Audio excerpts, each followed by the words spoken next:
বন্ধু তোমাকে যেমন একটা ভালো পথে দিবে, ভালো পরামর্শ দিবে, তোমাকে অনুপ্রাণিত করবে, তেমনি একটা খারাপ বন্ধু তোমাকে ট্র্যাক থেকে ডিস্ট্র্যাক্ট করে দিবে। সো ভালো বন্ধু নির্বাচন করতে হবে। আর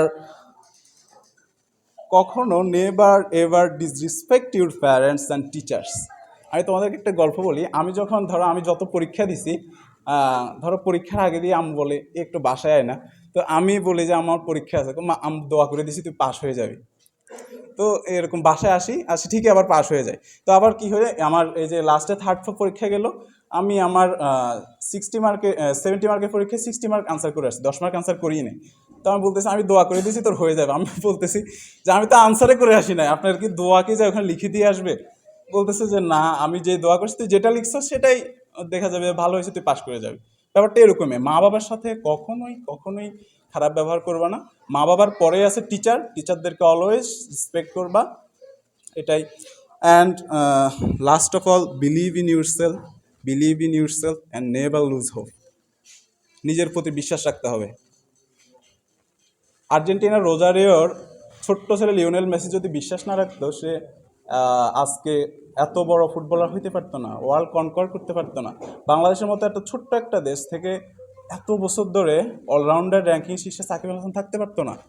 believe in your self. Doctor Mohammad Yunus, তিনি নোবেল পুরস্কার পাইছেন বাংলাদেশ থেকে। Believe in your self and never lose hope, never.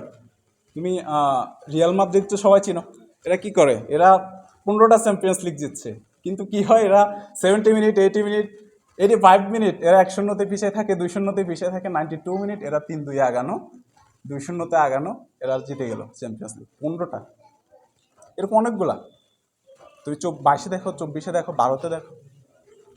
So কখনোই হোপ হারানো যাবে না। সো তোমরা যদি, আমার সময় কম, অনেক গরম এখানে, তো আমরা জানি তোমাদের সবার বিরক্ত লাগতেছে। আর তোমরা হয়তো একটা কথা সবাই জিজ্ঞাসা করো যে সফলতা, সাকসেসের সিক্রেট ইনগ্রেডিয়েন্টটা কি? There is no secret ingredient of success. যদি তুমি কোনো কিছুকে স্পেশাল মনে করো বা স্পেশাল হিসেবে এটাকে পেতে চাও, just keep in mind it is special for me. এটা তোমার জন্য স্পেশাল, তোমাকে এটা কনকোয়ার করতে হবে। সো এই জন্য তোমরা পরিশ্রম করতে হবে।